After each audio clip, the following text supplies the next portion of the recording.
As eleições estaduais só acontecem daqui a 10 meses. Ainda assim, já se apresentam inúmeras candidaturas a governador de um estado, engessado, quebrado, com uma dívida de 180 bilhões de reais. Qual o tamanho desse desafio? Como tirar Minas do vermelho e resgatar sua importância histórica, política, econômica no cenário nacional? Esses são os principais temas de hoje do podcast Se Liga Minas, uma iniciativa inédita de 5 entidades associativas democráticas com o objetivo de debater temas políticos, econômicos, sociais, além da realidade mineira e brasileira. Para falar sobre os temas de hoje, temos o prazer de receber aqui o pré-candidato a governador pelo MDB e ex-presidente da Câmara de Belo Horizonte, Gabriel Azevedo. Ele tem 39 anos, é advogado com mestrado em Direito, professor de Direito das faculdades Dom Helder, Milton Campos e UniBH. Ensinou também a preparar candidatos a vereador, prefeito, deputado estadual, deputado distrital, deputado federal e senador de 2018 a 2022 pelo Renova BR, uma escola de formação política. E também é dono de um bar. Gabriel, obrigado por ter aceitado o nosso convite. Seja bem-vindo. Obrigado, gente. É muito bom estar aqui com vocês e com você que está nos acompanhando nessa conversa. Bem, para me ajudar a entrevistar, tenho aqui o auxílio luxuoso do presidente da Associação dos Procuradores de Minas Gerais, APMinas, Ivan Ludovici Cunha, e do diretor jurídico do Sindicato dos Auditores Fiscais da Receita Estadual de Minas Gerais, Edilson de Souza Oliveira. Obrigado, Edilson e Ivan, pela parceria. Muito bem. Além do Sindifisco e da APMinas, Gabriel e nossa audiência integram o projeto a Associação dos Funcionários Fiscais de Minas Gerais, a FENG, o Sindicato dos Servidores do Ministério Público, Sindicemp-MG, e o Sindicato dos Servidores da Justiça de Segunda Instância de Minas Gerais, o Sinjus. Então, Gabriel, qual o tamanho desse desafio? Uma dívida de 180 bilhões de reais, bilionária, não te assusta ou desestimula a disputar essas eleições para governador de Minas Gerais? Como tirar Minas do vermelho? Na verdade, pessoal, eu vejo a oportunidade que está diante de nós. Quando eu observo a história de Minas Gerais nesses 305 anos, eu consigo ter uma convicção claríssima de que nós perdemos ciclos. E eu quero instigar o povo mineiro a raciocinar dessa maneira. O primeiro ciclo econômico que nos forma é o do ouro, Orion. Em 1720, Minas nasce exatamente pela abundância mineral, separa-se de São Paulo. E o que a gente faz com essa oportunidade? Ou seja, tínhamos aqui uma enormidade de recursos minerais e a elite que, de certa maneira, cuidava desse olhar, ao invés de usar a riqueza para construir escolas, universidades, educar o próprio povo, mudar a cadeia econômica, envia seus filhos para estudar na Europa, né?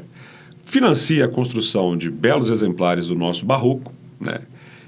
E essas pessoas que vão lá e aprendem muito voltam, tentam fazer uma revolução aqui, que só tem paralelo entre as revoluções liberais com os Estados Unidos e com a França. Mas não dá certo, porque o povo não tem ali ainda a mesma sintonia. Enquanto isso, nosso ouro financia a Revolução Industrial no Reino Unido. Passa o ciclo do ouro, o ciclo do diamante, vem o café. E dá-lhe plantio de café, café, café, café. E, nossa, quanta exportação. E na hora que a gente olha para a Zona da Mata, para o Sul, para onde a produção acontecia, uma lógica semelhante, de pouca gente ganhando muito, nenhuma emancipação social, e eu bato na tecla educação, só se emancipa com a educação. E isso vai até 1930, quando a gente tem a quebra da Bolsa, a primeira moratória mineira, a primeira moratória de uma dívida que começa com a construção de Belo Horizonte, né? Afonso Pena pega a graninha, o Bias Forte Seguros, governadores ali da República Velha vão todos pegando empréstimos, mas esses empréstimos, salvo o plano de 1906 do João Pinheiro, que cria os grupos escolares, tem que ter esse destaque, são geralmente para políticas que não emancipam. Vem o Estado Novo, o Benedito Valadares, ele organiza bastante isso, e na sequência você tem um olhar industrializador. Ou seja, o JK chega no governo e fala, pô, ou eu vou ter estrada, ou eu vou ter energia, ou isso daqui não vai. E aí nós temos um ciclo que vai começar ali nos anos 50, 60, 70, que é o Plano Mineiro de Industrialização. A nossa dívida, Orion, para que todo mundo veja se concorda comigo, ela surge do esgotamento de um plano de industrialização. A partir do momento em que Minas vive essa crise conjuntural de um ponto de inflexão histórico, a gente passa a não ter produção industrial, porque isso cai. E a partir do momento que a produção cai, a base fiscal que sustentava o Estado deixa de existir. A gente passa a depender de novo de commodity. Vem os anos 90, com o Plano Real, e quem pagou o preço da estabilidade foi o povo mineiro. Porque na hora que você retira, obviamente, a cobrança, né, da exportação do minério, o caixa... E aí nós estamos nisso. Ou seja, num ciclo que vai se fechando, mas com a oportunidade que eu quero trazer para cá. Porque, mais uma vez, olha só, nós somos muito abençoados, né? Lítio, nióbio, terras raras, está tudo aqui. Está tudo aqui. E aí a pergunta é, mais uma vez, nós vamos ver essa riqueza ser sugada de canudinho, levada numa competição geopolítica de monta. Estados Unidos, Oriente Médio, China. Nós estamos falando de carros elétricos, mudança para a transição econômica verde. E a pergunta é, o governador de Minas Gerais vai ficar brigando com o presidente da República, gastando tempo postando vídeo, debatendo com 30 pessoas, ou de fato vai haver um alinhamento federativo que beneficie o pagamento dessa dívida, a emancipação fiscal e econômica de Minas Gerais e o investimento no que conta de verdade?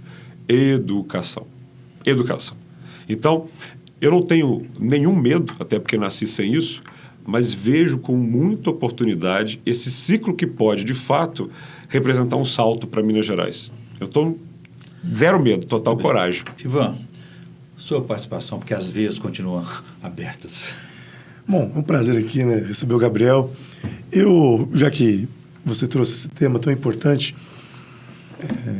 eu queria saber a opinião do senhor. No fim das contas, se isso também não reflete um pouco o reflexo da falta de autonomia dos estados, assim, federação é o assunto que poucas pessoas no Brasil conhecem igual o senhor. Domina o assunto, lançou um livro agora sobre o assunto. E o Brasil teve uma história diferente dos Estados Unidos, né? Os Estados Unidos foram colônias que se tornaram uma confederação, que se tornaram uma federação, ao passo que o Brasil foi de um estado central que foi se abrindo aos poucos para se tornar uma federação e, no meu modo de ver, ainda está se abrindo. E quando a gente analisa, inclusive até as revoltas da história do Brasil, né, como desde a Inconfidência Mineira, Sabinada, Cabanagem, Revolução Farroupilha, no fim das contas, todas têm um pouquinho de pedido de autonomia. Quando você puxa o fio ali, você vai ver que o objetivo, no fim das contas, é esse. Então, nesse contexto todo, será que não seria, assim, pergunto para o senhor, um momento da gente rever o pacto federativo desse país, até para que o nosso estado, o estado de Minas Gerais, não perca esse bonde, esse cavalo selado que está passando, essa oportunidade histórica de mudar a nossa matriz econômica? Cara, no nosso livro, eu e o professor Onofre Júnior cunhamos a expressão federalismo de dependência. E eu vou trazer aqui na prática o que é isso. Conceição do Mato Dentro. Estava lá com o prefeito Otacilinho, ele anda comigo na cidade e aponta uma escola estadual, caindo aos pedaços, esperando a reforma do governo estadual.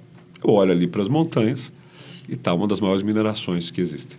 O maior minerador do mundo sai de Conceição, canudinho. Ou seja, toneladas, dinheiro a rodo e uma escola estadual caindo aos pedaços, com o professor ganhando o que ganha. O Thomas Jefferson, que era um teórico do federalismo, ele defendia que a menor unidade da federação deveria ser o ward, ou hundred. O que era isso? Era um limite territorial a partir de uma escola. E que a comunidade deveria cuidar ela própria dessa escola. Para, a partir do cuidado da escola, verificar se essa comunidade conseguia cuidar de outras coisas. Do hospital, das decisões mais ampliadas. Ou seja, você não esquece que faz parte de uma célula territorial a partir da educação. Aliás, onde é que vocês vão votar? Olha como é que o Brasil se divide democraticamente. Todo mundo, no primeiro domingo daquele outubro, sai de casa e vai numa escola. E observa aquela escola. Pensa, esse movimento cívico de ali escolher quem te representa, quem governa, está dentro do ambiente da educação. Agora, cadê a participação das pessoas em relação à gestão da escola que elas estudaram? Em relação aos professores que a ensinaram? Não existe. E mais, você tem uma escola que é do interesse de Conceição, Conceição não pode fazer nada. Por quê? Porque é um âmbito estadual. Olha, cara, isso não é federação. Federação, ela parte do pressuposto do município. Então, na minha lógica, a grande emancipação brasileira, ela inverte. Hoje, 2/3 dos serviços cabem a estados e municípios, que ficam com 1/3 da arrecadação. Isso não é autonomia. Então, claro que a gente tem que falar de autonomia e tem que sentar à mesa para discutir isso sério, porque é um sistema. E você tem um problemão aí. Por exemplo, eu dou aula de direito. Eu sei que eu leciono e ensino pela primeira vez para várias pessoas de 18, 20 anos o que é um senador. Mas as pessoas vão para a urna fazendo mais um voto. Senador é uma criatura que existe por conta da federação. Então, se você não sabe como isso funciona, a escolha do senador não é bem orientada, a do deputado federal, que vai representar as porções populacionais, e a do governador, que é, na verdade, um presidente estadual, fica contrapondo gente que quer brigar com o presidente ao invés de se aliar federalisticamente para garantir essa emancipação e essa autonomia. Então, respondendo você de modo claro, já passou dessa hora. O Brasil é uma luta eterna de lidar com uma concentração profunda de recursos sem dar autonomia. E, enquanto governador de Estado, o grande papel de alguém que senta nessa cadeira dessa unidade federativa, que é a segunda do Brasil, é lembrar que não há federalismo sem equilíbrio e sem capacidade de diálogo. Edilson, por favor, sua participação. Gabriel, é um prazer, bacana ter essa oportunidade deste diálogo com você. Então, com esse conhecimento vasto que você tem, principalmente as experiências como professor, como empreendedor, como político, como é que você vê um contraponto entre o federalismo, que é tão importante, que é uma vertente constitucional, uma vertente da estrutura do Estado, e essa dívida pública gigantesca que ora assola Minas Gerais? A gente tem que sair de uma armadilha, né, que é a armadilha das commodities. Ou seja, com a Lei Candir e o processo de desindustrialização, Minas volta a ser um exportador de matéria-prima com baixa transformação local. E esse minério, especificamente, ele opera num sistema montado para exportar. Uma infraestrutura ferroviária que é voltada simplesmente para escoar para o litoral. Né? A gente perde a capacidade de transportar gente, uma capacidade de transportar outros bens. E você tem uma competitividade garantida sem ter o custo logístico imbuído. Ou seja, nós não temos, quando o assunto é ferrovia, por exemplo, uma capacidade estadual na medida em que nós precisávamos para fazer. Você depende muito do governo federal quando o assunto é ferrovia. Você depende muito desse diálogo. E aí não vai. Nós precisamos garantir que Minas Gerais tenha uma capacidade própria de reverter essa armadilha. E por isso que eu insisto muito no ponto da educação. Porque até nós conseguirmos, em Brasília, ampliar a autonomia, tem uma coisa que nós conseguimos fazer, porque o Ceará está fazendo isso. O Ceará é uma unidade da federação diferente de nós? Pior que nós? Melhor que nós? Não. Mas na hora que nós vamos ver o que Sobral está fazendo, na hora que a gente vai ver o que o povo cearense está fazendo, pode anotar, uma questão de prazo. Gente educada se emancipa. Esse é meu ponto. É de lá que veio o ministro da Educação também, né? Verdade. Ô, Gabriel, um tema aí factual, né? A Assembleia Legislativa acabou de autorizar a privatização da Copasa, né? Eu imagino que teremos, o futuro governador vai enfrentar alguns problemas como insegurança jurídica, já que os contratos da Copasa, junto aos municípios, que são os principais clientes dessa companhia, vão ter a oportunidade de avaliar se querem ou não continuar uma empresa que era pública e deixou de ser pública e não vai ter, talvez, o mesmo compromisso público. O que vislumbra aí após essa fase da privatização da Copasa? Patrimônio público de 73 anos? 3 anos. Olha só, eu estava em Divino e mais da metade da população lá não tem água, mais da metade não tem esgoto tratado. Ninguém em Divino foi consultado. Assim, eles estão lá assim, e agora? Por quê? Porque eu, como é sabido, não sou um homem à esquerda e gosto da iniciativa privada. Eu não tenho medo de privatização. A pergunta é sempre qual o modelo. E quando eu estudo saneamento no mundo, eu encontro modelos eficientes que são baseados na seguinte lógica. Uma empresa estatal com corpo técnico competente, com visão estratégica e que, a partir desse ambiente, traz a iniciativa privada para levar a água e para levar o esgoto. Que isso não é problema nenhum. Aliás, basta ler a lei e tal, tudo vai. Onde é que vem aí um cavalo de Troia para o próximo governador? A partir do momento em que isso foi feito sem municípios. Porque eu digo e repito, eu quero ser o governador das cidades. Muita gente vira, né? Pô, agora, governo, eu consigo te ver muito próximo à cidade. E vai continuar vendo. Porque o governador que governa tratando o prefeito como material de obra para post, você já viu o que é atualmente, né? 853 cidades. O sujeito sai lá de Medina, no Jequitinhonha, fica 9 horas no trânsito, na estrada. Chega em Belo Horizonte, no Palácio, fila. Vai no secretário ou até no governador, fazem uma foto, ele volta com a foto. Na hora que é para decidir coisa grande, o prefeito não é chamado. A Associação Mineira de Municípios não é chamado. E depois? E na hora que começar a ação judicial, na hora que começar a romper contrato, e aí?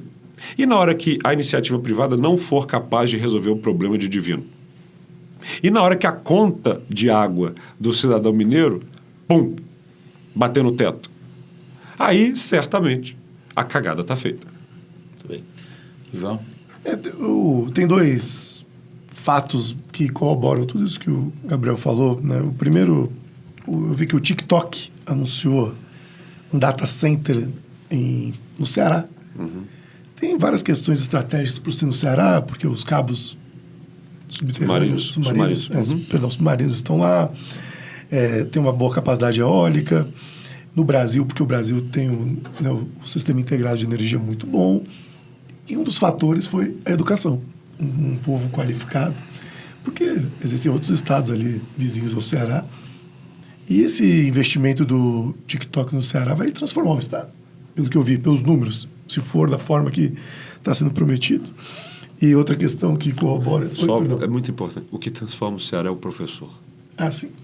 Isso a gente tem que ficar... Pode ter... o Brasil, em matéria numeral de dinheiro para educação, às vezes tem mais do que nações que souberam. Não, pode fazer a mágica que quiser. Pode trazer um instituto, o que quiser. Tem uma coisa fundamental no processo educacional chamado professor. Eu não sei qual vai ser, vou até estudar o papel do TikTok na vida do professor. Mas o que muda mesmo é o bom e velho ensino que gera aprendizagem de fato. E isso é o professor que consegue fazer. Desculpa, viu? Não, desculpa, não. E isso é muito importante, afinal de contas, foi o professor que trouxe esse dinheiro. No fim, quando você puxa o fio, você vai ver que foi o professor que trouxe esse investimento, se ele vier. E essa questão da privatização também é muito interessante. A gente, de vez em quando, trata esse tema como se fosse uma novidade no Brasil, mas Manaus, por exemplo, privatizou o saneamento básico, foi uma experiência fracassadíssima. Não deu muito certo. Londres mesmo, acho que reestatizou o saneamento, e outras cidades da Europa. Não sei se Paris também fez, enfim. Não sei, mas dentro dessa linha, né, pelo que o senhor tem se expressado, o senhor é um municipalista. Muito. E eu gostaria de saber qual é a pretensão do senhor, se eventualmente um dia fosse se tornar governador. A gente tem que tomar muito cuidado com as palavras aqui, por questões... Pode evitar senhor e falar Gabriel. Ah, é? Então com essa eu vou tomar menos cuidado. Tá. Então, que o Gabriel, como é que seria a relação do Gabriel com os municípios, com a AMM, né? Hoje é presidida pelo Falcão, prefeito de Patos de Minas. Como você, Gabriel, pretende construir esse diálogo dentro dessa tomada de decisão nas políticas públicas? Criando governos regionais. O que é isso? Ou seja, Belo Horizonte é uma cidade regionalizada. Nós estamos falando de 2.300.000 habitantes. E temos 10 regionais. Tínhamos 9 até o começo do ano passado, e nós terminamos 2024 com a criação da 10ª regional, a regional do Hipercentro. Cada uma dessas regionais tem o seu administrador. À medida em que, quando você tem um buraco, uma árvore, uma obra, tem alguém com olhar ali. Quando você tem um vereador que quer resolver um problema, você tem uma pessoa que cuida dali. Quando a população quer resolver uma questão mais próxima, ela vai ali. Se Belo Horizonte, que é a capital, está regionalizada em 10 administrações locais, como é que um estado com 853 municípios depende de decisões na capital? Ou seja, é preciso criar 10 governadores regionais. Não é cargo de enfeite. É alguém da região, porque não vai ser alguém da Zona da Mata que vai ser o governador regional do Triângulo, nem alguém do sul de Minas que vai ser o governador regional do Jequitinhonha. Mas você está falando de pessoas identificadas com a região, que respondem pelo governo e que agregam processos decisórios que os prefeitos e vereadores, que eu respeito demais, daquela localidade precisam tratar, e eles não precisavam ter que se deslocar tanto para vir para Belo Horizonte, para sentar-se com o governo centralizado e ter que decidir. Descentralização é democracia. E claro que você empodera pessoas que de fato têm capacidade decisória. E, permanentemente, o governador se reúne com esses 10 governadores regionais e tem que chamar, não é de administrador, tem que chamar de governador regional. Ou seja, o fato de que o Jequitinhonha tem um governo local. E isso sim é a reforma que você manda para a Assembleia no início de governo. E não se trata apenas de uma criação de estrutura simbólica. Se trata de algo que eu fiz quando era subsecretário de Estado de Juventude. Então a gente me pergunta, né, Orion, mas você vem de Belo Horizonte ou interior? Aí eu conto, pois então, antes de eu ser vereador, 8 anos, eu fui subsecretário de Estado de Minas Gerais. Chegava o prefeito para conversar comigo, Orion. Cara, eu vim lá, tá, o que tem na minha cidade? Eu falei assim, eu não sei. Aí eu disparava ofício para todos os secretários. Olha, o prefeito da cidade tal quer saber qual é a política de juventude que tem no município dele. Chegavam todas as respostas da secretaria. E eu me surpreendia, de 2 vezes. Tinha coisa pra caramba. E 2, elas não conversavam. Você tinha 3 projetos educacionais de 3 pastas diferentes. Isso é desperdício de dinheiro. O que eu fiz? Eu criei uma ferramenta chamada Observatório da Juventude, que tinha 2 papéis. Primeiro, um índice de um conjunto de indicadores, porque política pública sem indicador não existe. Então, o que era isso? Alguns indicadores que mostravam se a juventude estava melhorando ou piorando naquela região. Baseado em que programas? Então, a gente tinha um cenário de 82 programas de juventude, Fica Vivo, Poupança Jovem, papapá, e que você clicava no município e você tinha acesso ao índice e a todas as políticas públicas que existiam ali. E como o jovem acessava. Na hora que eu abri esse mapa, eu criei no governo um comitê intersetorial, que era até presidido pelo vice-governador Alberto Pinto Coelho, comigo ali fazendo a gestão, mas simbolicamente com o vice-governador para atrair os representantes de todas as pastas, para falar, olha, temos notícias. A pasta de agricultura, de saúde e de educação tem 3 projetos com a mesma finalidade no município, usando recursos que estão apartados e sem conversar no resultado. E os 3 não sabiam. Porque isso é o governo, viu?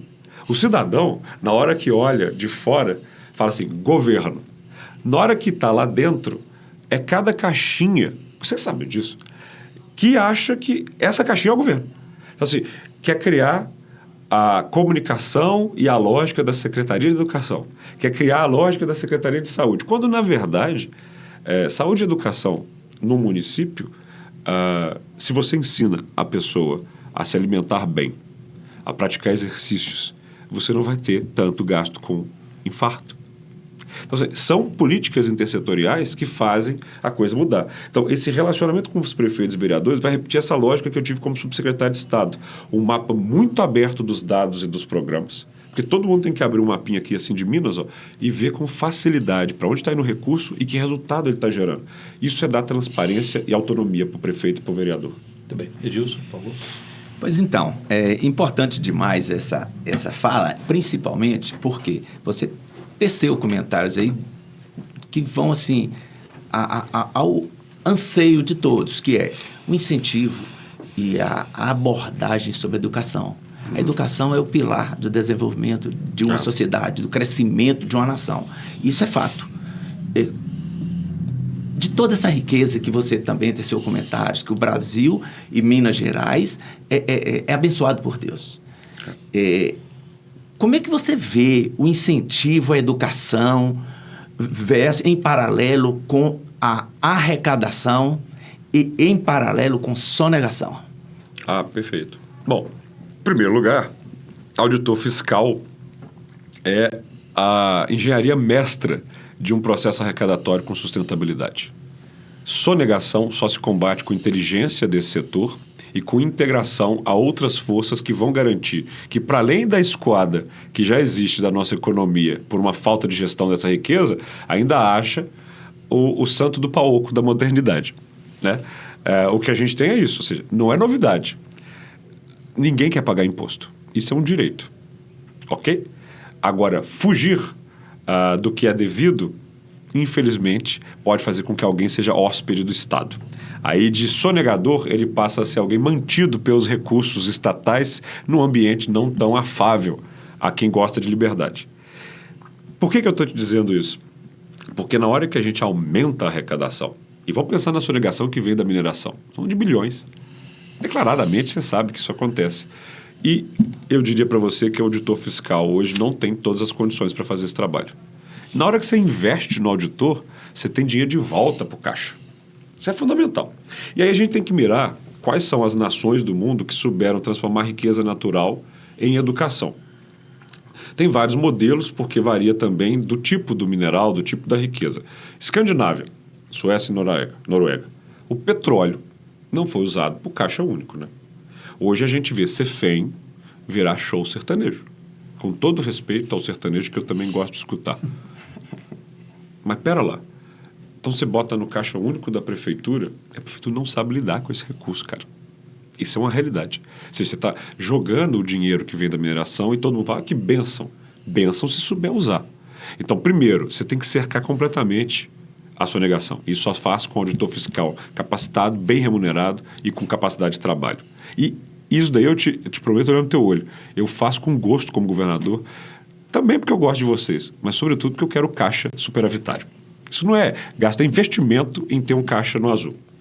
Segundo, é você transformar essa riqueza num fundo bem gerido e bem pensado para uma poupança de gerações futuras. E não tem poupança melhor do que educação. Nós estamos numa realidade muito complicada quando o assunto é pagamento de funcionário público, porque nós estamos aí na beirada do precipício da lei de responsabilidade fiscal. Então, você terá que criar um alargamento do orçamento, porque senão qualquer candidato, qualquer pré-candidato, qualquer governador eleito que tenha a boa intenção de aumentar a remuneração do servidor público, vai para a cadeia. É assim. Então, o que nós temos que fazer? Temos que transformar isso num fundo bem gerido educacional, que complemente renda de professor, que infraestrutura de escola seja o grande caminho, e tem mais uma coisa que é importante. Transformar a escola numa centralidade de serviços sociais. Hoje, uma dificuldade que entra em sala de aula do professor, ele não dá conta de dar aula. Esse aulão que fizeram no Mineirão, Orion, é um grande exemplo do que é a sala de aula nas escolas. Sério? Eu dou aula nas universidades, os desafios são outros. No ensino médio, no ensino fundamental, é um pandemônio. Por quê? Porque a assistência social está descolada da escola. Chega com fome, chega com problema pessoal, chega com agressividade, chega com incapacidade de convivência, chega com problema familiar. Isso não é papel do professor, não. Isso é papel do assistente social, que tem que estar conectado à escola. Então, essa centralidade educacional tem que ter um conjunto de serviços que deixa o professor a função de ensinar, que não é o que ele faz hoje. Hoje o professor faz muito mais que isso e não dá conta. E como é mal remunerado, precisa de outros trabalhos para complementar a renda. Aí ele está esgotado para estar em sala de aula. Olha, eu por semana tenho 6 turmas. Porque não é minha aula começa ali 7h30. Cultura, diversidade e sociedade. Tem o primeiro horário, depois eu tenho o segundo, vai até 11h30. Não é só isso. É preparar a aula, é corrigir a prova, é estar bem, porque você está num palco. Você tem que fazer um show enquanto professor de didática. Quem faz isso sem a capacidade de descansar, sem a capacidade de estar pronto, não consegue. Então, assim, esse minério, isso tem que gerar um fundo claríssimo para a educação de Minas Gerais, porque senão é barroco, que mais? É fazenda, é assim, são alguns lugares para alguém visitar no futuro e falar, olha aí, ó, mais um ciclo veio com o lítio e tal, o que Minas gerou? Não, essas obras aí, ó. Quer dizer, tem gente que não gosta, Gabriel, mas sem imposto você não faz política pública, só de educação. Gabriel, Ivan e Edilson, nossa audiência. Vou fazer um pequeno intervalo. Tá certo. A gente volta a falar daqui a pouquinho sobre os novos, mais desafios ainda desse estado continental chamado Minas Gerais. A gente volta em instantes.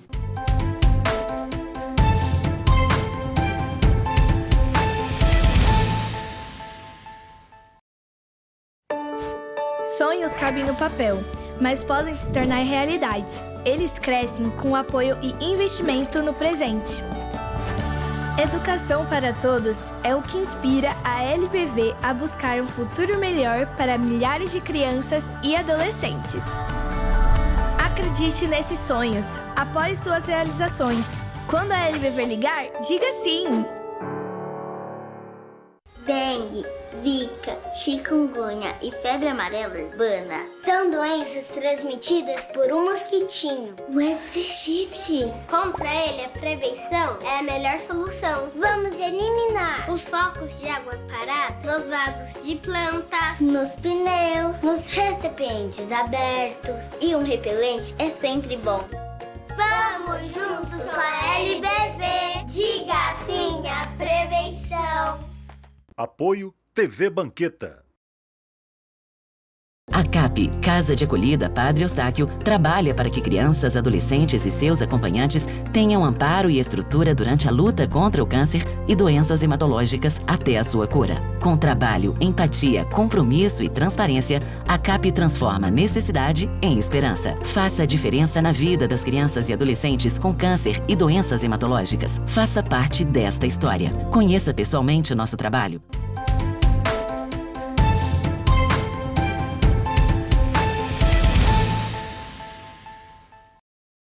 Estamos de volta com o podcast Se Liga Minas, hoje debatendo aqui com o pré-candidato a governador pelo MDB, Gabriel Azevedo, com a participação de Ivan, da AP Minas, presidente da AP Minas, e do diretor jurídico do Sindifisco, o Edilson Oliveira. Bom, Gabriel, uma provocação agora política, já que nós estamos falando também de temas políticos, econômicos. Seu nome foi citado aqui numa recente entrevista pela prefeita de Contagem, Marília Campos, do PT. Sim. Ela avaliando o seu nome como uma opção, porque o presidente Lula, que é do partido dela, está buscando um candidato aliado aqui para ter um palanque em Minas Gerais. Ele está com dificuldade com o Rodrigo Pacheco, que até hoje não disse nem sim nem não. Citaram o nome do Calil, o ex-prefeito aqui de Belo Horizonte, o senhor também foi citado. Você poderia dar essa solução para o presidente Lula? Você falou que há pouco que não é de esquerda, mas também não gosta, acha que o governador tem que conversar com o presidente da República. Como é que você avalia essa situação aí, dessa polarização? Lulista, bolsonarista, onde é que você vai se encaixar nisso aí? Eu nunca tive com o Lula na vida, né? Nunca conversei com ele. Então, na hora que as pessoas me perguntam, e o Lula? Nunca vi. E veja, eu nunca fui oferecido. Sabe? Não sei vocês, como é que vocês funcionavam em festa, com os amigos e tal. Eu nunca fui o mais bonitinho do bando, não. Aí você tá ali na festa, olha ali, olha acolá e tal, vou chegar ali, vou chegar acolá. Mas tem uma coisa que eu nunca fiz, foi ser oferecido. Eu estou preocupado agora em conquistar o povo mineiro. Não sei se o presidente da República tem título aqui. Eu sei que o povo de Muriaé tem. Aí eu vou lá, converso com o povo de Muriaé. Eu sei que o pessoal lá de Governador Valadares tem. Entendeu? Eu sei que o povo aqui de Belo Horizonte, de Contagem. Veja, quais são os gestos, Odion, que eu estou fazendo para deixar bem claro? Eu tenho um limite de diálogo. Que eu dialogo com muita gente, sim, mas eu tenho um limite. Politicamente, é muito duro para mim, eu diria quase impossível, me aliar com pessoas que ignoram a ditadura militar no Brasil. Não dá. E recentemente o governador foi perguntado, o governador de Minas Gerais foi perguntado se ele achava que teria existido a ditadura. Ele falou, não sei. Isso é impensável. Do outra forma, é difícil para mim o diálogo com quem considera a Venezuela uma democracia, porque ela não é. Então, onde é que está o meu radicalismo? Eu sou um democrata radical. E quem gosta de democracia entende que tem uma direita democrática, uma moderação democrática e uma esquerda democrática. E dá para conversar com todo mundo. O que eu sinto Orion, é que, mais uma vez, o jornalismo, inclusive, claro, está no seu papel. A pergunta que se faz quando a gente olha para Brasília e para o Brasil, porque a nossa federação de dependência só quer saber de Brasília, só quer saber da presidência da República, fica aquela coisa de, né, olha, só ganha a presidência quem ganha em Minas. Então, cadê o palanque, cadê não sei o quê e tal? Isso não é um problema meu. Meu problema não é 180 bilhões de dívida não, viu? São 200. Meu problema é 75% de estradas em condições péssimas. Meu problema é salário de professor da rede estadual. Meu problema é ausência de ferrovia. Se eu me tornar governador, eu vou conversar com um presidente que estiver lá. Bem, com respeito, com diálogo. Isso fica a promessa para esse presidente e para qualquer outro. Então, cara, assim, eu respeito demais a Marília Campos. Eu fui até a prefeitura de Contagem entregar para ela o livro Federalismo e sou solidário, por exemplo, a uma cena que ela passou do governador e do vice-governador pedindo para ela sair do quadro para gravar para o TikTok numa inauguração em Contagem, cara. Sou muito respeitador dela na hora que ela se impõe como prefeita do município falando, esse traçado do anel não nos interessa. Se tivesse um prefeito na construção do nosso anel em Belo Horizonte que tivesse a mesma postura, nós não teríamos o problema que nós estamos tendo hoje. Por quê? Porque o município tem que ser respeitado. No dia em que Juiz de Fora estava desmanchando por causa de chuva, Margarida Salomão não recebeu um telefonema do governador. Não perguntou para ela o que ela estava precisando. Não. Ele estava se destacando na internet como alguém que gravou um vídeo debatendo com 30 pessoas da esquerda. Como é que você... E eu já errei muito nisso, cara. Eu errei. Ou seja, assim, no passado, nossa, bate naquele, bate nesse, xinga aquele outro. Beleza, aí depois como é que você faz no dia seguinte para sentar com essas pessoas e discutir a mobilidade urbana de Belo Horizonte? Ou seja, você está na política para quê? Para entreter ou para gerar resultado? E quem quer gerar resultado conversa com todo mundo. Eu converso com todo mundo. Eu converso, se for preciso, com o presidente da República, eu converso com governadores, eu converso com deputados, senta à mesa com todo mundo. Eu só não abro mão de democracia. Isso para mim é muito sério. Então, nesse momento, você falou aí, né? Porque tem tal nome. Eu acho que tal nome não é candidato. Tem tal nome. Eu acho que tal nome não é candidato. Mas tem essas duas aqui. Eu também acho que elas não são. E aí, no fim, Orion, eu canto para você e para aqueles que estão cogitando outras opções ainda, um pouquinho de Erasmo Carlos. Você precisa de um homem para chamar de seu. Mesmo que esse homem seja eu.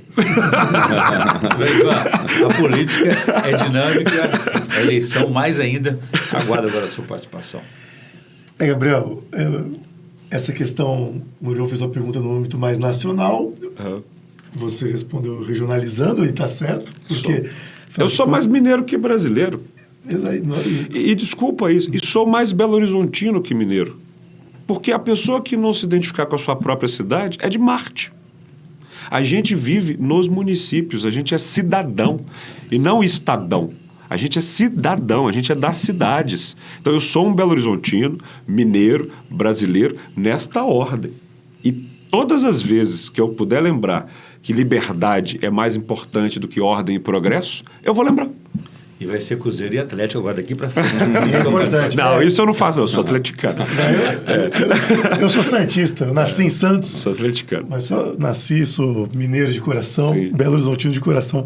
Mas eu vou regionalizar a pergunta do Orion. Tá. Da mesma forma que é muito importante conversar com os players de Brasília, afinal de contas, por todo aquele problema de federalismo que a gente falou, é necessário. Também é importante conversar com os players regionais. Claro. Que seria o caso dos prefeitos e também as outras lideranças estaduais. Enfim, o cenário eleitoral de Minas, como você, fala, senhor, você pretende caminhar numa chapa pura, está aberto o espaço para a construção do vice, a chapa em relação ao Senado. Em relação aos deputados estaduais, né? Não adianta você eleger um governador sem ter um parlamento que possa viabilizar politicamente o governo. Enfim, como tem sido as conversas do seu partido em relação aos outros players, aos outros candidatos? Tá? Se existe cenário de composição, se o senhor aceita de bom grado essas composições. O bom é que todo município mineiro tem 3 coisas, né? Uma igreja, um bar e um diretório do MDB. Vocês não fazem ideia do que é o movimento democrático brasileiro em Minas Gerais. O que é a força do 15 no interior. Barbacena, o único cara que venceu os Bias e os Andrada lá, Célio, ex-prefeito. O senhor venha para cá agora, porque eu preciso andar com você na praça. E lá foi, todo mundo falou, mas você tirou ele de casa? Quero fazer campanha para esse garoto aqui. É ele que eu vou defender em Barbacena. E aí, Muriaé, vice-prefeito Manuel Carvalho, MDB, chama lá, junta os prefeitos e vice-prefeitos da região, vereadores. Esse é o nosso candidato. Aí lá veio para governador Valadares o vereador Jamir Khalil, do PP. Olha, meu compromisso com o senador é outra história, mas para governador eu quero você. 2 vereadores de Corinto, um do Republicanos, o outro do PRD. Falei, mas como é que é a questão do partido? Gabriel, o partido, me desculpa, a gente quer te apoiar. A gente só se tornou vereador porque te acompanhava em Belo Horizonte.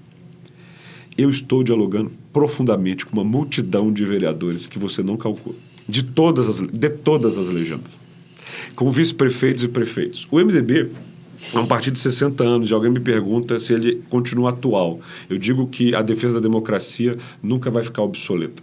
E isso nos une ali. Temos MDBistas mais ali, mais acolá, divergimos em muitas coisas, mas concordamos democraticamente aqui em Minas Gerais. Ainda que algumas pessoas Brasil afora tenham se esquecido desse compromisso do MDB.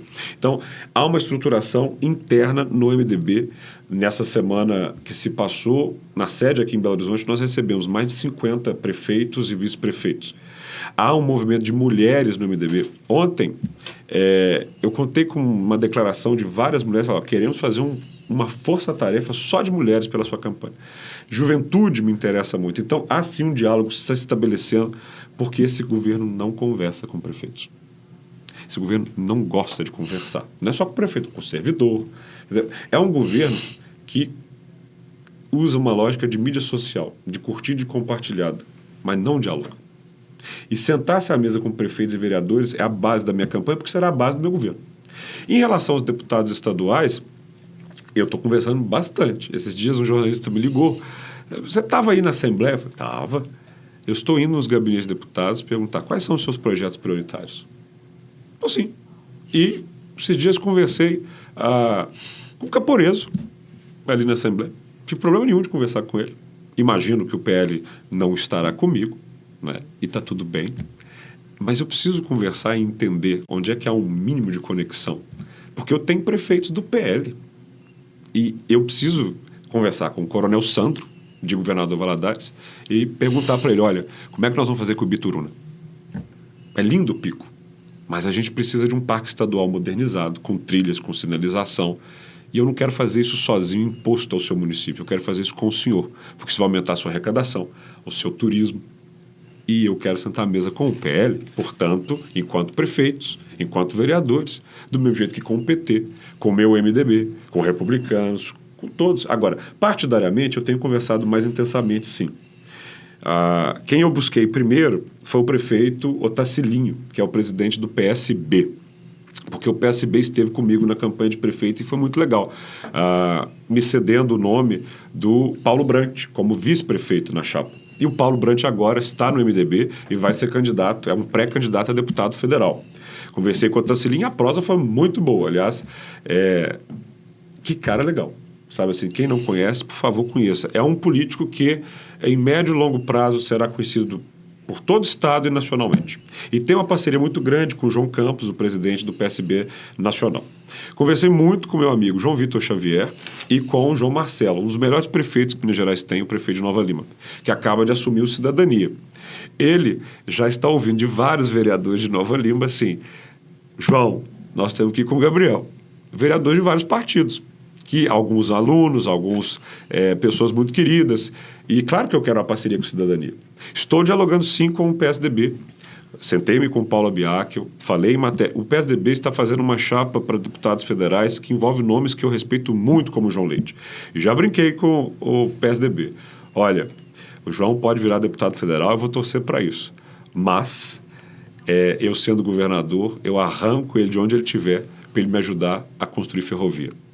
Se as pessoas lerem o relatório que o João produziu na Assembleia pró-ferrovias do Estado, vai encontrar um mapa pronto para Minas Gerais voltar a ser a maior referência em trem. Não o slogan. Não adianta colocar aqui o trem prospera se nos últimos 7 anos não teve 1 centímetro a mais de ferrovia. Tem por onde trafegar também. Né? Poxa, gente. Mas... O João... Então, assim, converso com o PSDB e, claro, eu tenho conversado muito com o PV, porque se tem 2 deputados estaduais que eu admiro sobremaneira, o nome deles é Lohana e professor Cleiton. Se você acompanha esses 2, oposição inteligente, respeitosa, programática, propositiva. Então, assim, tenho conversado com muita gente o tempo inteiro. Muito bem. Ô, Edilson, é importante incluir nessa parceria, nessa aliança, o serviço público, servidores públicos, não é não? Importantíssimo, importantíssimo. Hoje, o que acontece? O serviço público, o servidor público, ele está para prestar um serviço público à sociedade. Sim. À medida que ele é valorizado, à medida que a prestação de serviço, que é decorrente de um pagamento de tributo, tudo é uma coisa, é um encaixado. Essa convivência que deveria ser harmoniosa, hoje, a política virou modinha de que a bandeira é destruir o serviço público. Como é que você enxerga essa, uma vez que você falou aí, de que é um democrata radical, que é bom que o público que nos ouve, ele entenda que é uma amplitude do diálogo. Né? Claro. Essa democracia radical, muito antes, pelo contrário, o radical é simplesmente um simbolismo. Mas que eu não tenho meias palavras na defesa da democracia. Exatamente, bacana, isso. E é isso que se espera. Porque a população do município, da cidade, ela vislumbra uma perspectiva de quê? De ter um político que traga um desenvolvimento sustentável, aquele político que acredita nas instituições estatais para realizarem o verdadeiro serviço público, trazer benefícios para a sociedade. E, no caso, você vê aí problemas com a polícia, problemas com o professor. No início da nossa conversa, a educação foi uma pauta que você já iniciou com ela. Você vê a própria... a saúde pública, o meio ambiente. Então, assim, a gente não vê o envolvimento do político em concreto, e sim só aquela bandeira de destruição do serviço público. E para finalizar esse contexto, para costurar esse contexto, uma dívida que assume sem fazer conta. Deve um absurdo, mas não faz a conta para dialogar com quem está cobrando, que é a União. Como é que você faz uma análise de tudo isso? Olha, nunca acredite no discurso de um político. Acredite nas ações dele.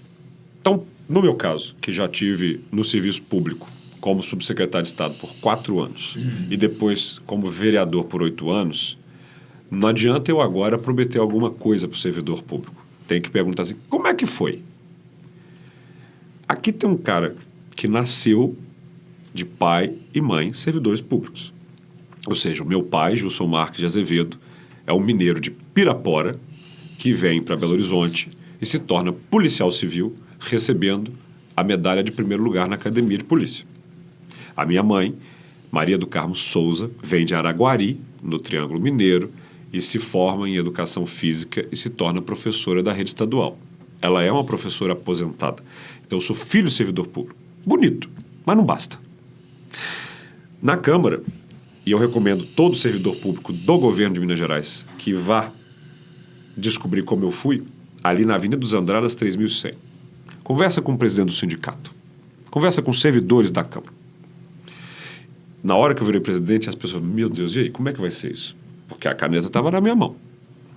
Porque enquanto vereador, eu sempre dialoguei com os sindicatos, nas votações, sentava, conversava. Não precisávamos concordar em tudo, mas sentar-se à mesa com um diálogo franco é fundamental. Aí eu virei presidente. Aí não precisou, cara, pedir para conversar comigo.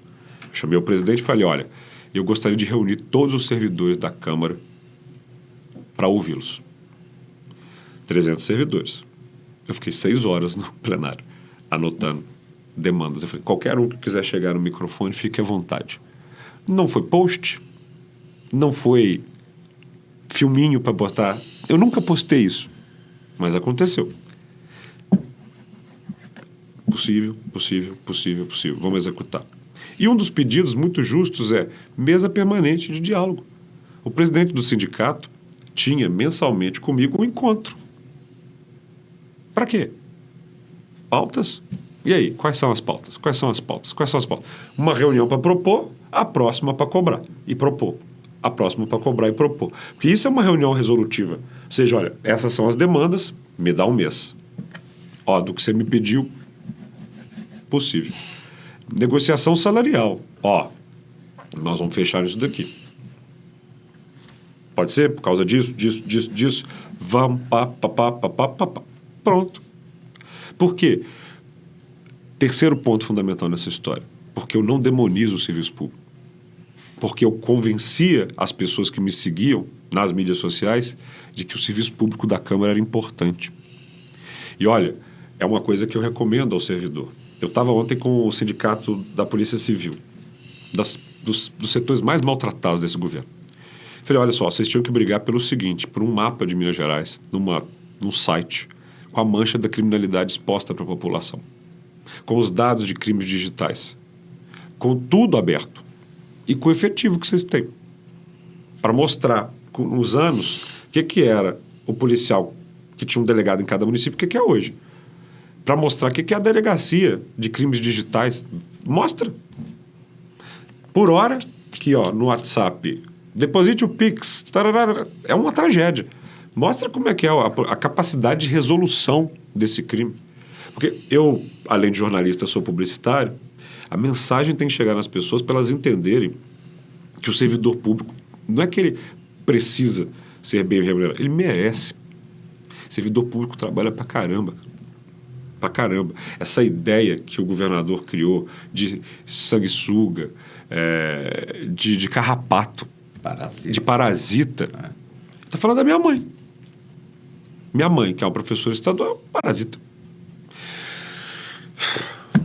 É dureza. Então, comigo é diálogo, responsabilidade fiscal, aumento da capacidade produtiva, combate à sonegação, para a gente aumentar o caixa de maneira sustentável e fazer o serviço público ser eficiente, respeitado e que mostre para o cidadão a entrega. Nós estamos falando da pessoa que educa os seus filhos, da pessoa que te cura na doença, da pessoa que te defende do crime. Olha o custo disso. O governador fez aquela lambança com as forças policiais. Ele manda um projeto de aumento salarial e ele próprio veta. Nunca mais teve o respeito. São 5 anos de uma polícia que não tem comando. Agora, eu tenho certeza, vai chegar a eleição, não, eu vou ver assim, cenas que vocês... Eu quero ver se o servidor público do Estado é trouxa. Porque agora, chegando a eleição, vai se pegar, né, um ou outro gaiato ali no serviço público e fala, não, aqui, a gente vai tratar com muito carinho.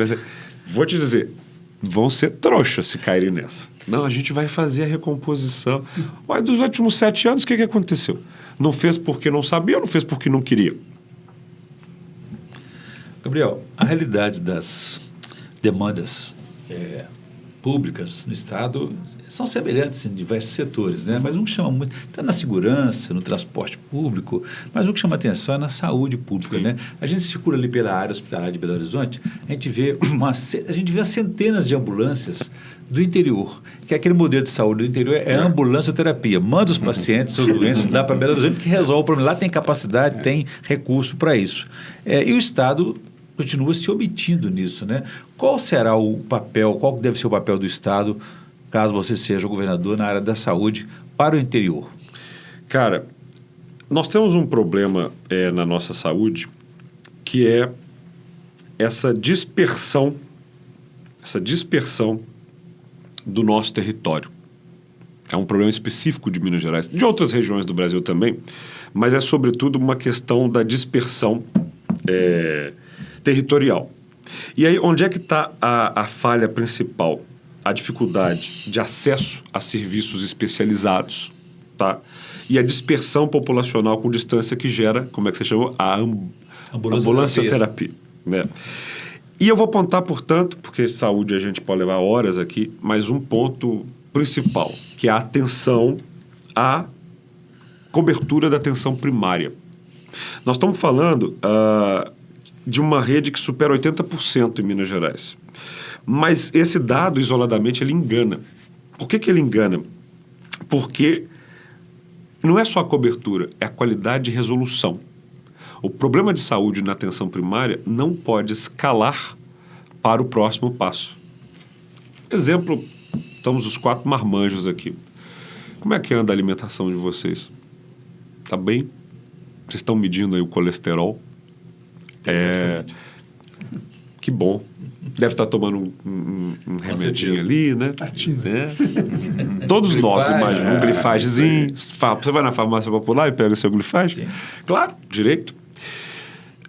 Quando você está cuidando das suas artérias, que não estão ficando entupidas, Orion, você custa menos para mim enquanto governador.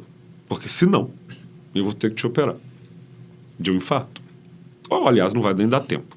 Mas se eu tiver que te operar, vem um conjunto de comorbidades, um conjunto de problemas que você poderia ter solucionado na rede de atenção primária. Exemplo positivo, Uberlândia. Nome a ser checado, Odelmo Leão. Cara, o prefeito Odelmo, no Triângulo, o que ele fez pela rede de atenção primária é exemplo, não é para Minas, não, é pro Brasil. E à medida em que você vai na atenção primária, não escala. Aí a pessoa... Claro, nós estamos falando de... Tem doenças crônicas, mas estou te pegando um exemplo aqui. Essa rede de atenção primária tem que ser o foco número 1 do governador. Mesmo com a dispersão, você tem que garantir que homens, mulheres, crianças não avancem no processo de doença para necessitar da ambulancioterapia.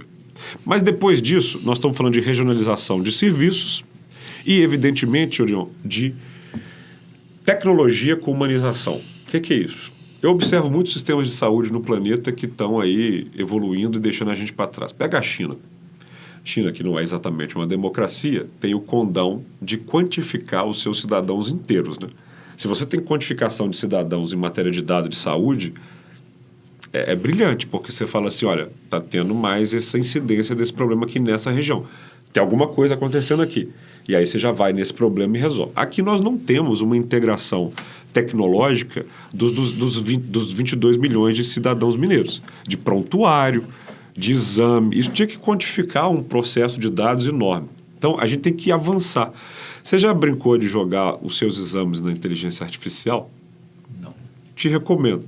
Eu tenho uma pastinha só com os meus exames de sangue, as minhas medições de gordura corpórea, e é por isso que depois que eu decidi fazer isso no início desse ano, eu saí de 105 quilos para 82. Tenho medo dessa resposta. Gabriel, nós estamos caminhando para aquele momento das considerações finais. Sim. Eu queria ouvir as considerações do Ivan e do Edilson e que você depois fizesse um consolidado com a sua consideração final. Por favor, Ivan. A consideração final pode vir com uma perguntinha final? Com certeza, fique à vontade. Bom, primeiro agradecer, né, o Gabriel, agradecer o Orion, agradecer o Edilson, agradecer a todo mundo que está nos acompanhando. Nessa questão do serviço público, que muitas pessoas têm... Hoje o serviço público é muito criticado, principalmente as nossas áreas, né, disso, o que trabalha na arrecadação.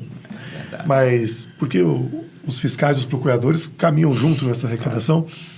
E o slogan da Associação dos Procuradores do Estado de Minas Gerais é que defender, cobrar imposto de quem não paga é defender quem paga. Uhum. Então, muitas vezes as pessoas se incomodam, e a arrecadação ela acaba virando o serviço público, virando a educação, virando a saúde, virando a segurança. Então, eu queria agradecer uma aula do professor Gabriel aqui para a gente. Parece. A gente aprendeu muito hoje, sempre aprendo muito. E, na minha consideração final, decidi deixar uma provocação. Provocação política regional. Por sua conta e risco. Uma reflexão, uma provocação. Vai. Que é o seguinte. O MDB é uma potência, né, como o Gabriel bem disse, que muitas pessoas não imaginam. Ainda é o partido com mais filiados no Brasil. E assim, com uma margem muito grande para o segundo. Capilarizadíssimo. Diretório em cada canto. E eu vejo surgir o Anabi MDB, que é o PSD. eu vejo ele muito com as características de parecer um wannabe. Ele está muito longe ainda dessa capilaridade, mas em Minas, por exemplo, é o partido com mais prefeituras. É, partido para o qual o vice-governador migrou, estado do PSD. E do qual eu acho que você fez parte no começo. Né? Não. Não, você nunca foi. PSDB foi meu primeiro partido. PSDB. Eu fiquei 8 anos. Depois, para me candidatar a vereador, eu me filiei com cláusulas de independência ao PHS e depois ao Patriota. Ao PHS. Isso, verdade. Foi Patriota. isso. E agora eu estou no MDB. Mas a reflexão que eu quero deixar é: seria, então, o PSD, não vou falar o nome do candidato, o grande adversário, até porque não tem candidato oficialmente, do MDB, que também não tem candidato? Essa reflexão final. Só esse detalhe, né? Para finalizar, né? Disso, por favor. Pois então, é uma oportunidade, esse diálogo é uma oportunidade da gente conversar entre nós e também chegar até o cidadão, ao telespectador que nos ouve. É importante sempre a gente dar um recado. E o recado aqui, a gente conseguiu traduzir de certa forma que quem nos ouve compreende que é a capacidade de enxergar umas perspectivas de um país melhor, de um estado melhor e de um município melhor. Nas suas palavras, você entende que tudo isso é possível, desde que haja o diálogo e que haja recursos e que haja vontade política. No caso de tudo isso, sem arrecadação, sem dinheiro no caixa, não há como praticar políticas públicas.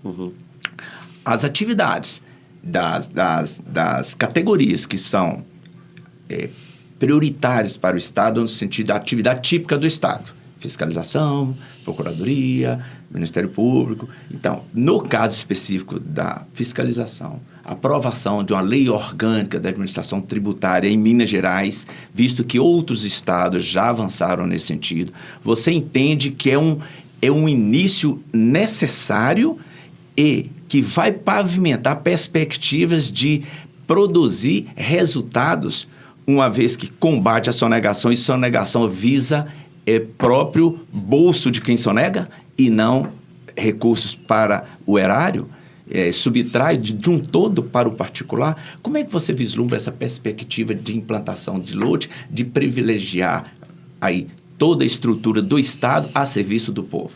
Com você, Gabriel. Serviço público que eu admiro tem raiz na escola alemã.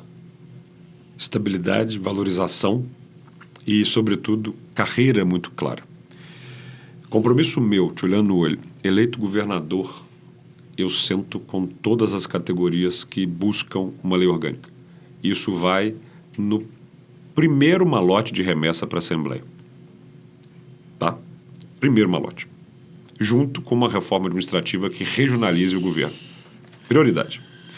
E em relação ao que você me perguntou, o MDB tem uma vantagem competitiva, ainda que esteja se estabelecendo a curto prazo. Não tem dono. O MDB é um partido, não é uma sigla com proprietário. Tá? E a longo prazo é só uma rede distribuída que tem capacidade de prevalecer. Qualquer rede estruturada a partir da centralização, ela pode ter um sucesso momentâneo, mas ela implode a partir de um fato inexorável. A curto, médio ou longo prazo, não vamos viver para sempre. E eu lhe digo, todo partido estruturado a partir de uma figura tem um problema visceral. E eu não estou falando só de um, estou falando de vários. Se você depende muito de uma figura, na hora em que há um probleminha, bom. Aliás, a política mineira já deu essas lições. Quando você tem redes de apoio político que se estruturam apenas em um nome, desmancha. E o MDB não é isso. O MDB é extremamente orgânico, plural, organizado no Brasil inteiro e muito presente em Minas. Mas como um prédio de 60 anos, precisa de um retrofit. Esse retrofit que eu estou muito disposto a fazer envolve, obviamente, reformar suas estruturas internas, democratizar ainda mais a participação, né? Muitos vereadores e vereadoras me ligam, pô, eu não sei o que está acontecendo. Eu falo, mas agora nós vamos nos estruturar para saber.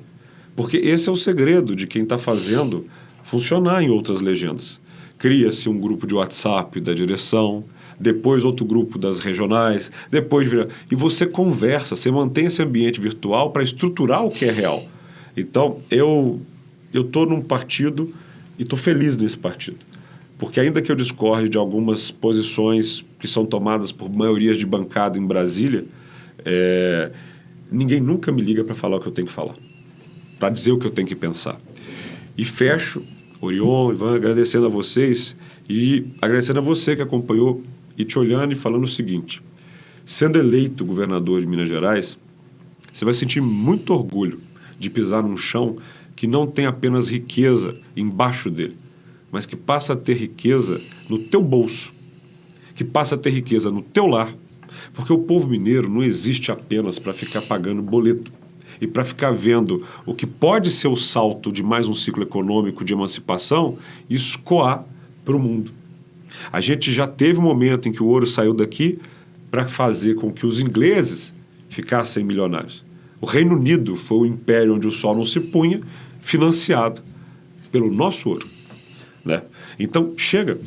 Já foi o ouro, já foi o diamante, já foi o café, já foi o minério. Chegou a hora da gente usar essas terras raras, esse nióbio, tudo isso que nós temos, não para enriquecer poucos, mas para enriquecer todos, para que a gente faça com que Minas Gerais esteja um futuro grandioso, com muita ferrovia, com um professor que é valorizado e que ensina, e com uma polícia que impede a chegada das facções. É isso que eu me proponho e é para isso que eu estou aqui.